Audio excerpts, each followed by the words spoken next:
Chris Paul gets a screen here from McGee, and they go under, and this became a theme. Look back here. No one really attempts, and this is because Chris Paul has not been shooting. He has not been shooting a lot. So, again, another screen.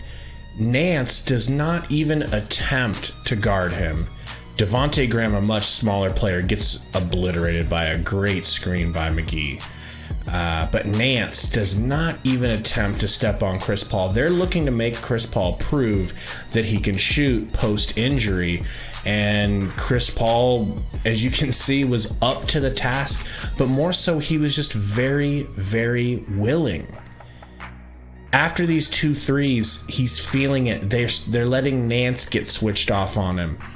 Nance isn't a terrible slouch, but Chris Paul, in a moment of a heat check, which I really believe this was a heat check shot, and how many times do we see heat check shots go in, just drills it right in Nance's face. Nance gets a good jump out and actually gets a good block attempt. No matter, Chris Paul slaps it in his face. 3 threes to get this fourth quarter started. And the Pelicans were doing pretty darn well themselves, but Chris Paul just would not allow them. Once again, Nance switched out on Chris Paul. Chris Paul has Craig open. He's got Cam in the other corner. Booker is in the game. He's not even attempting to get him the ball. He just says, I can get past Nance and get my own bucket. I am essentially not going to let us lose this game. It really felt like he just decided to take over with this hezzy here, this hezzy blow by that honestly Nance should feel a little bit upset about.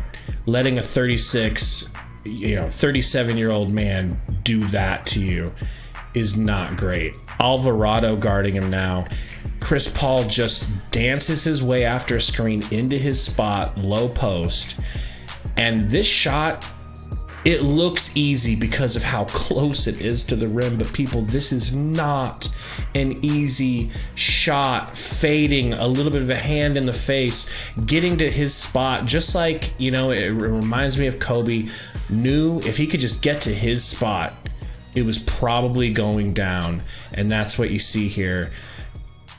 Valanciunas doesn't even try. He's waiting for him to dump it off to Ayton because they are so used to him just hunting assists.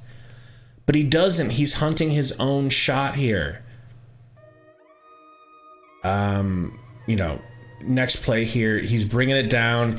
He just once again drives to the rack, head down like a young, maybe 25, maybe 30-year-old Chris Paul. Doesn't care. He's got Ayton here for an alley-oop. He's got Mikal behind him for a 3. If he wanted to whip it to Booker, I certainly think he could. Chris Paul has that type of vision, if anyone does. Just says, you know what? I'm taking this. I don't care. And I don't know where this came from psychologically from Chris Paul, but I am here for it. Torrey Craig is here for it. Chris Paul seals the game here. They get it back within 10 points. This is essentially the last shot for them. Definitely the last shot for them. Chris Paul, look at this. Essentially trapped. Does it look like Chris Paul has a shot right here with 4 Pelicans around him? No, it looks like he's going to hit Booker, who is butt naked at the top of the key. Chris Paul can see Booker. I'm not upset about this, as he just takes it over them anyway and asserts his dominance over Valanciunas, over Herbert Jones. It's a beautiful thing. It's a beautiful sight. I didn't personally know that we were going to get this from Chris Paul. I just didn't feel like after his injury, I thought maybe what if he just doesn't have that gear? He's got the gear. Here it is.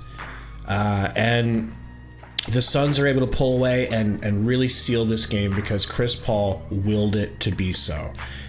Thanks for hanging out, everybody. Hit the like button if you haven't already. Don't forget to subscribe. We'll see you guys Tuesday for the next game, Game 2. We'll see you guys later. Go Suns.